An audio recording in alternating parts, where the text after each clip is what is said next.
My name is Jen, and I am on a journey in order to break free from the destructive patterns of disordered eating and in order to embrace a nourishing lifestyle. My roadmap can be described using an acronym of the word Nourisher. So I'm doing daily video blog posts in order to encourage you, equip you, and keep you up to date on my progress. If this content is helpful or encouraging to you, please consider subscribing, hitting that like button, and sharing with others. It is my deep desire that these videos would help to ignite nourishing transformations in us all. Hey everybody, thank you for joining me for my check-in. I am hot and sweaty and just got in from a badminton game with the kiddos, and I'm very glad to be checking in with you. And I have some reflections. I wonder what is rolling around in your head today and how you are doing in your relationship in life and your relationship in food. And you know what, this is about my journey through eating disorder recovery, but this is really just us sharing our journey through life. So I'm really delighted to have you with me. So let me check in with you using the acronym. So of course we start with N, which is notice my emotions. And right now I'm just feeling just exhausted in the most delightful way. Have had a great day, and I'm just feeling fatigued physically. Right now, can you hear my kids screaming outside? Does that come into the camera or into the microphone? So that's a little bit fatiguing in its own way. But just feeling really fatigued in a really great way. But have had lots of joyful experiences today and have definitely noticed me getting to the edge of my capacity on a few times. So I'll let you know about that a little bit later on in the video. So opening up to others, for the past 24 hours, I have been looking after, for the most part, 5 children, and for a chunk of time, 6 children by myself. So I would say not much opening up to others, and yet an incredible opportunity to be present with others, particularly smaller human beings than me. And you know what? Like, I don't know about you, like so many of my friends are kid people, you know. I remember my dad said to me one day, he's like, I think you should be a teacher. And I could just never, like, I have so much respect for teachers. Both my parents were the kind of teacher that you really wish your kid had, like very invested and devoted. But I can never, ever, ever envision myself as like a grade 2 teacher. I just can't imagine being able to keep up mental, emotional energy and capacity with kids for that long. Like, even I grew up going to church, and you know, every once in a while I would sign up to be like in the nursery to hold the babies, where some of my friends were like, they wanted to be in the nursery every week, and I was never really a baby person. I was never, you know, great at being with kids. I don't know, just kids have never been. I love adults. I love teaching adults. That's why I teach at university. I love adults and love being a part of, you know, a catalyst for change together with people. But kids just never really been my forte. So here I had this very unique opportunity to be one-on-one with 5, at one point 6 different children, and could really notice my capacity being stretched. And recently, you know that I really admire the work of Dr. Gabor Mate. And recently I listened to this clip, just a short parenting clip. I'll put the full clip below, but give a listen to this and we'll check back in.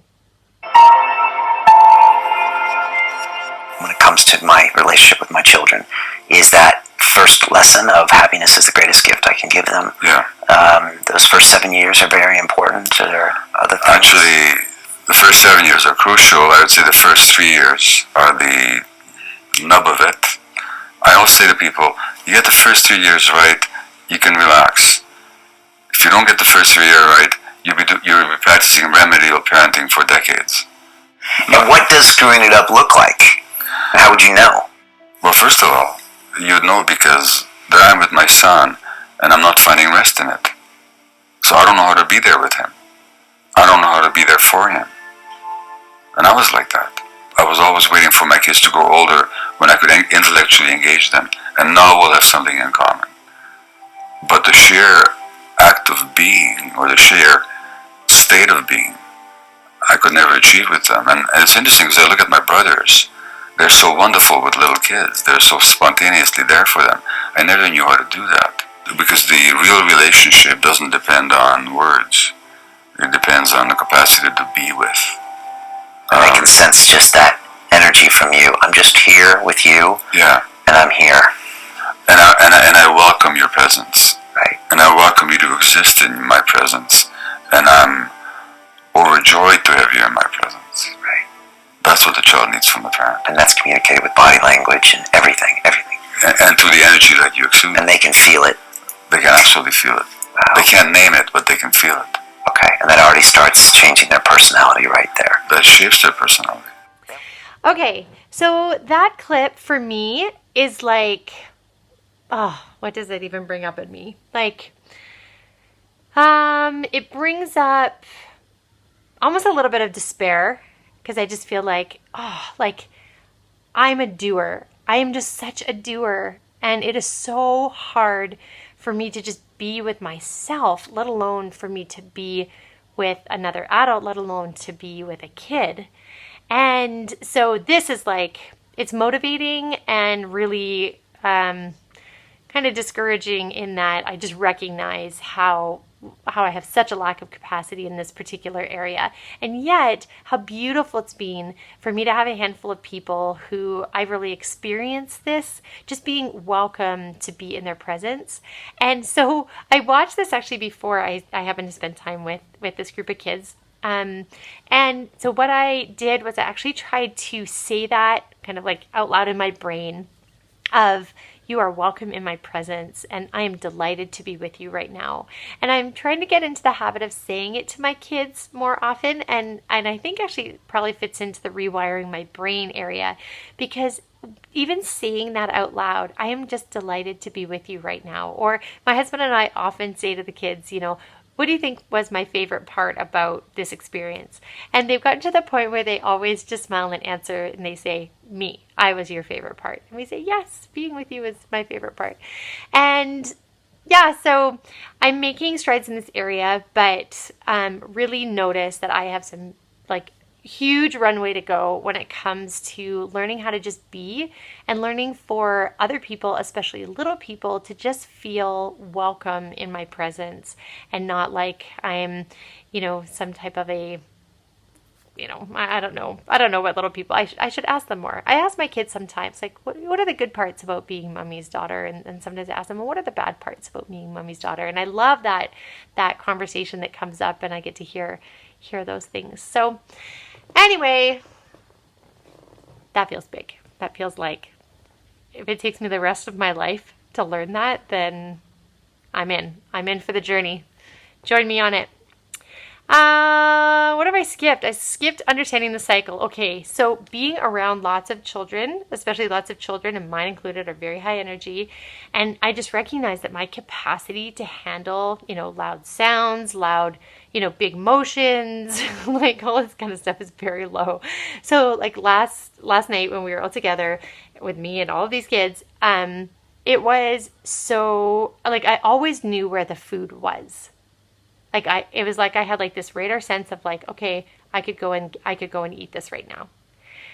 And for the most part, I did end up I had my supper and then holding a baby. So you know what that's like. And then I had a bag of cashews in the evening, small bag. And then I didn't go back for more, but I always was aware of where I could go for food if I wanted to. So that was really interesting to know that was my body's kind of radar for peace and calm. So instead, back to the rewiring my brain, I tried to again be saying these things both out loud to the kids as well as to myself of, you are welcome to be in my presence. I am delighted just to be with you. And of course, that's the definition of joy that I aspire to, is that we are glad to be together. Even in hard circumstances, if we are glad to be together, like Dr. Jim Wilder says, then there is joy in that place. And that is what I want to experience and author, and by God's grace, participate together and with the people around me. So that was really helpful, kind of some of that self-talk. And it was really helpful to take some good cleansing deep breaths.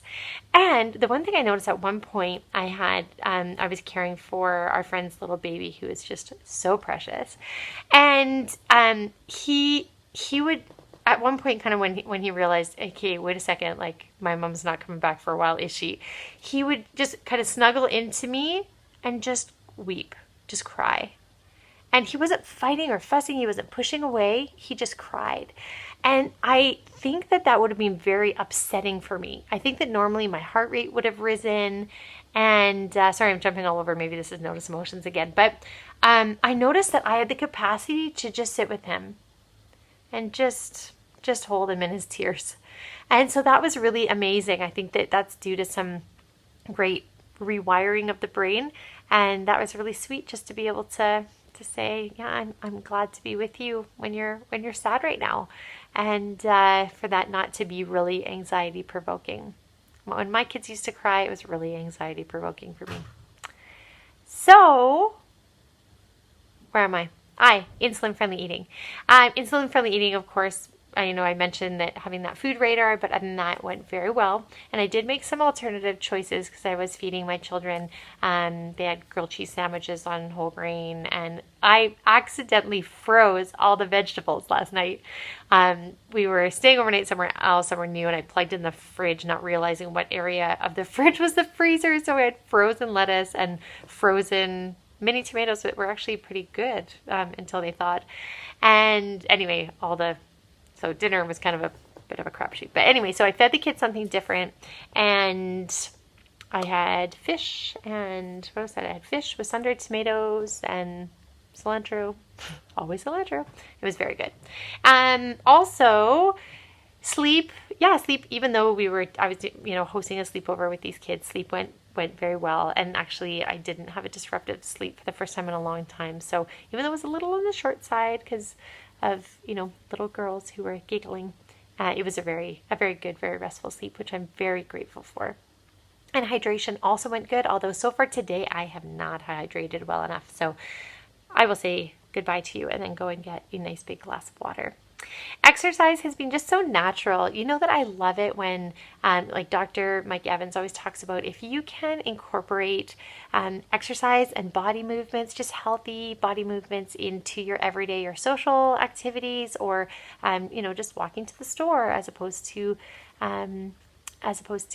taking transportation or something like that, then that's always a fabulous way to get your exercise. And it was one of those kind of days today where did I tell you that I shamelessly bribe my children to walk to the store with me. We live internationally, so it's not a dollar store, but we have the equivalent of a dollar store. But it's like an hour and a half walk away. But if I tell my kids that they can have one kind of the equivalent of a US dollar, one item when they arrive, they're game. And they'll walk like an hour and a half with me.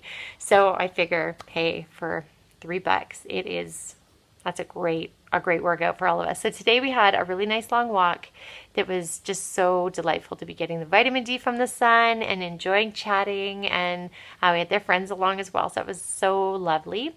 And played some badminton and just had some really fun movement. So, and again, I always want to keep my movement gentle. Don't want to be overexerting. Want to keep my adrenal levels in check so that I'm not getting too intense, because I'm a very intense person. And my reward is this. I think that the big reward for me was holding this baby and realizing I have more capacity than I used to. And that is huge. And so that is my prayer for you as well, that God has given us a brain that it's not locked in stone. Like the final chapter has not been written. We can go about different practices, different experiences, different relationships, and we can change. Transformation is possible. And so that is my reward today, having tasted a little bit of it. And I'm looking forward to the transformation just continuing down the line. So thanks so much for joining me. And I'm already looking forward to seeing you tomorrow. Bye for now.